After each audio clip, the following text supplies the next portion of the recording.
வீராசாமி நடுத்தர குடும்பத்தில் பிறந்தவர். சாப்பாட்டுக்கு திண்டாட வேண்டிய நிலையில் அவன் இல்லை. ஆனாலும் அவன் படிக்காததால் எந்த ஒரு உத்தியோகமும் பெற முடியலை. எந்த வேலையும் செய்ய தெரியாததால் தன்னோட எதிர்காலம் எப்படி இருக்க போகுதோ அப்படின்னு அவன் கவலைப்பட தொடங்கினான். அதை பார்த்து அவனோட தாத்தா, வீரா, உலகத்தில் ஒரு சாதனை புரியணும் அப்படின்னு நினைக்கிறத விட நல்லவனாக வாழறது தான் மேலு. சுயநலம், பொறாமை, வெறுப்பு இந்த எதுவுமே இல்லாமல் மற்றவங்களுடைய நல்ல குணங்களை கண்டு மகிழ்ந்து மற்றவங்களை திருப்திப்படுத்துறது தான் நல்லவன் செய்கிற செயல். மற்றவங்களுக்கு நன்மை ஏற்பட தான் எதையாச்சும் தியாகம் செய்ய வேண்டி வந்தா அப்படி செய்கிறவன் தான் நல்லவன். இதையெல்லாம் மனசில் வச்சுக்கிட்டு நீ நடந்து நல்லவன்கிற பெயரை அட அப்படின்னு சொன்னார். வீராசாமியோட மனசில் அவனோட தாத்தா சொன்ன அறிவுரை நல்லா பதிஞ்சு போச்சு. அதிலிருந்து அவன் மற்றவங்களுக்கு உதவுறதையே தன்னுடைய முதலாவது வேலையாக கொண்டான். ஒரு நாள் அவனோட வீட்டுக்கு அவனோட தாய் மாமன் வந்தான். அவன் வீராசாமியோட நல்ல குணங்களையும் பரோபகார சிந்தனையையும் பற்றியும் அறிஞ்சிருந்ததால் அவனை தன்னோட மகளான கமலாவுக்கு மனம் முடிச்சு வச்சு தன்னுடைய மாப்பிள்ளையாக்கி கொள்ள நினச்சான். கமலா ரொம்ப அழகானவ, பணிவும் நல்ல அறிவும் படைச்சவ. அவ தம்முடைய வீட்டு மருமகளாக வரதில் வீராசாமியோட பெற்றோர்களும் ரொம்ப சந்தோஷப்பட்டாங்க. ஆனால் வீராசாமியோ தனக்கு திருமணம் செஞ்சுக்கவே விருப்பமில்லை அப்படின்னு சொன்னான். அதை கேட்ட அவனோட மாமன் ஆச்சரியப்பட்டு, அதுக்கு என்ன காரணம் அப்படின்னு கேட்டான். வீராசாமியும், மாமா, நான் படிக்கலை, எந்த துறையிலையும் தேர்ச்சி பெறலை அப்படின்னு பதில் கொடுத்தான். தாய் மாமனோ, வீரா, நீ தான் விவசாயம் செஞ்சுட்டு இருக்கியே, அது போதுமே அப்படின்னு சொன்னான். வீராசாமி அதுக்கு, அதில் என்னுடைய திறமை என்ன இருக்குது, என்னோட தந்தை சொல்கிறது தானே அப்படியே செய்கிறேன் அப்படின்னு சொன்னான். தாய் மாமன் அதுக்கு, வீரா, இப்படி நீ சொல்கிறது உன்னோட தன்னடக்கத்தை தான் காட்டுது. விவசாயத்தை ஒரே நாளில் கற்றுக்க முடியாது, ரொம்ப நாள் அனுபவத்தால் தான் முடியும். நீ நல்ல விவசாயின்னு பேர் வாங்கத்தான் போகிற, அப்போ உன்னுடைய மனசு ரொம்ப சந்தோஷப்படும் அப்படின்னு சொன்னான். வீராசாமி அதுக்கு, நான் மகிழ்ச்சி அடைவேனா? இல்லை, நான் மகிழ்ச்சியோடு இல்லாதிருக்கிறப்ப எனக்கு திருமணம் எதுக்கு அப்படின்னு கேட்டான். அதுக்கு அவனோட தாய் மாமன் உடனே பதில் சொல்லலை. 2 நாள் கழிச்சதுக்கு அப்புறமா அவனோட தாய் மாமன், வீரா, இந்த ஊருக்கு நான் வந்த வேலை முடிஞ்சிருச்சு, இன்னைக்கு நான் என்னோட ஊருக்கு கிளம்ப போகிறேன், நீயும் என் கூட வாயேன், நீ மகிழ்ச்சியோடு இருக்க நான் வழி சொல்லுறேன் அப்படின்னு சொன்னான். வீராசாமியும் அதுக்கு சம்மதிச்சு தன்னோட மாமன் கூட அவனோட ஊருக்கு போனான்.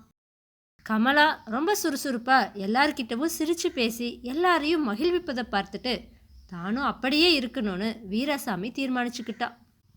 அவனோட தாய் மாமனும், நான் இங்கே நிறைய பேரை பார்த்து பல நல்ல செய்திகளை சொல்லி அவங்கள மகிழ்விக்கணும், நான் போயிட்டு வர கொஞ்சம் நேரமாகலாம், அது வரைக்கும் நீ கமலா கூட பேசிகிட்டு இருக்கியா அப்படின்னு வீராசாமி கிட்ட கேட்டான்.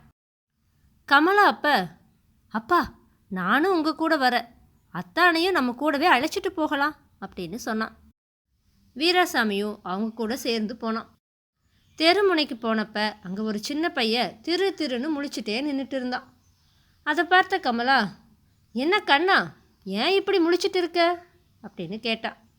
அவன் அதுக்கு, அக்கா, என்னோட கோழி குண்டு இந்த பள்ளத்துக்குள்ளே விழுந்துருச்சு, அதை எடுக்க போனேன், அங்கே புஸ்ஸு புஸ்ஸுன்னு சத்தம் வருது, ஒருவேளை அங்கே பாம்பு இருக்குதோ என்னவோ அப்படின்னு பயந்துட்டே சொன்னான். கமலா உடனே, அப்பா, நீங்கள் 2 பேரும் போயிட்டே இருங்க, நான் இவனோட கோழியை தேடி கண்டுபிடிச்சி கொடுத்துட்டு வரேன் அப்படின்னு சொன்னான்.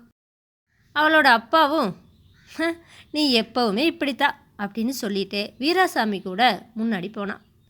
வீராசாமியை அவனோட மாமன் ஒரு வீட்டுக்கு அழைச்சிட்டு போனான். அந்த வீட்டுக்காரங்கிட்ட மாமன் என்ன சொன்னான்னா, அடடா, நீ பெரிய அதிர்ஷ்டசாலி, நீ கொடுக்குற வரதட்சணையை வாங்கிக்கிறதா ராமசாமி சொல்லிட்டா, இனி உன் மகளோட திருமணம் தடையில்லாமல் நடந்துடும் அப்படின்னு சொன்னான். அந்த வீட்டுக்காரனும் அதை கேட்டு சந்தோஷப்பட்டு, எல்லாம் நல்லபடியாக நடக்கட்டும் அப்படின்னு சொன்னான். இதுக்கப்புறமா அங்கிருந்து 2 பேரும் கிளம்பி இன்னொருத்தருடைய வீட்டுக்கு போனாங்க. அங்கிருந்து இளைஞனை பார்த்துட்டு வீராசாமியோட மாமன், உனக்கு வேலை கிடச்சிருச்சு, என் மருமகனோட ஊர் ஜமீன்தாரு தன்னோட இளைய மனைவியுடைய புதல்வர்களுக்கு படிப்பு சொல்லித்தர நல்ல ஆசிரியர் வேணும்னு சொன்னார், நான் உன்னை பற்றி சொன்னேன், அவரும் உனக்கு மாதம் 100 ரூபா கொடுக்குறதா சொல்லியிருக்காரு, முதல்ல இந்த வேலையை ஏற்றுக்கோ, அதுக்கப்புறம் ஜமீன் நிர்வாக அலுவலகத்திலேயே உனக்கு நல்ல வேலை கிடைக்கும் அப்படின்னு சொன்னான். அதை கேட்டு அந்த இளைஞன் ரொம்ப மகிழ்ந்து போனான். 2 பேரும் அங்கிருந்து தம்மோட வீட்டுக்கு திரும்பி போனாங்க. வழியில் கமலாவை பார்த்தாங்க. அவளும், அப்பா, கண்ணனோட கோலியை கண்டுபிடிச்சு எடுத்து கொடுத்துட்டேன், அவனோட மகிழ்ச்சிக்கு அளவே இல்லை அப்படின்னு சொன்னான். அதுக்கப்புறமா 3 பேரும் வீட்டுக்கு வந்து சேர்ந்தாங்க. அப்போ வீராசாமி கிட்ட அவனோட மாமன், பார்த்தையா வீரா, கமலாவுடைய இந்த மகிழ்ச்சிக்கு என்ன காரணம்னு சொல்ல முடியுமா அப்படின்னு கேட்டா. வீராசாமி உடனே, மாமா, கோலி கிடைச்சதுக்காக கண்ணன் மகிழ்ந்தா, தான் சிரமப்பட்டதால தான் கண்ணனுக்கு மகிழ்ச்சி ஏற்பட்டது அப்படின்னு நினச்சி கமலா சந்தோஷப்பட்டா அப்படின்னு சொன்னான். அவனோட மாமனதுக்கு, மற்றவங்களுக்கு உதவுவதில் நம்மளுக்கு மகிழ்ச்சியும், உதவி பெற்றவங்க மகிழ்ச்சி அடைந்து திருப்தி அடைவதையும் பார்க்குறோம், இதை நீ புரிஞ்சுக்கிட்டாலே போதும் அப்படின்னு சொன்னான். வேதாளம் இந்த கதையை விக்ரமாதித்தன் கிட்ட சொல்லி, மன்னனே, வீராசாமியின் தாய்மாமன் இந்த 3 மகிழ்ச்சியை எடுத்துக்காட்டி வீராசாமியை திருப்தி அடைய செய்தானா? அந்த மாமன் கூறியது முற்றிலும் சரிதானா? என்னுடைய இந்த கேள்விகளுக்கு சரியான பதில் தெரிஞ்சிருந்தும் நீ கூறாவிட்டால் உன்னுடைய தலை சுக்கு நூறாக வெடித்துவிடும்னு சொல்லிச்சு.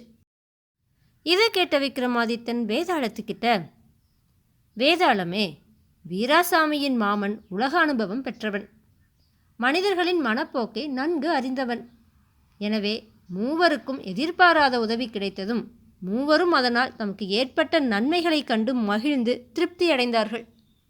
எதிர்பாராத விதமாக கமலாவின் உதவி கிடைத்ததால் கண்ணன் மகிழ்ந்து திருப்தி அடைந்தான். இதுபோல எதிர்பாராத விதமாய் ராமசாமியின் உதவி கிடைத்து வரதட்சணை பிரச்சனை தீர்ந்து விடவே அந்த வீட்டுக்காரன் மகிழ்ச்சியும் திருப்தியும் அடைந்தான். இதேபோல் இன்னொரு வீட்டு இளைஞனுக்கும் எதிர்பாராத விதமாய் உதவி கிடைத்ததால் வேலை கிடைத்தது பெரும் மகிழ்ச்சியையும் திருப்தியையும் அளித்தது. இந்த 3 உதவி செய்த கமலாவும் வீராசாமியின் மாமனும் தாம் செய்த பரோபகாரத்தால் மகிழ்ச்சியும் திருப்தியும் அடைந்தார்கள் என்று கூறினான். விக்ரமாதித்தனோட இந்த சரியான பதிலால் அவனுடைய மௌனம் கலைஞ்சது. அவன் சுமந்து வந்த வேதாளம் உயர கிளம்பி போய் மறுபடியும் முருங்கை மரத்தில் ஏறிடுச்சு. தன்னோட முயற்சியில் சற்றும் மனம் தளராத விக்ரமாதித்தன் மறுபடியும் முருங்கை மரத்தில் ஏறி அதில் தொங்கிட்டு இருந்த வேதாளத்தை பிடிச்சு கீழே இறக்கி மீண்டும் நடக்க துவங்கினான்.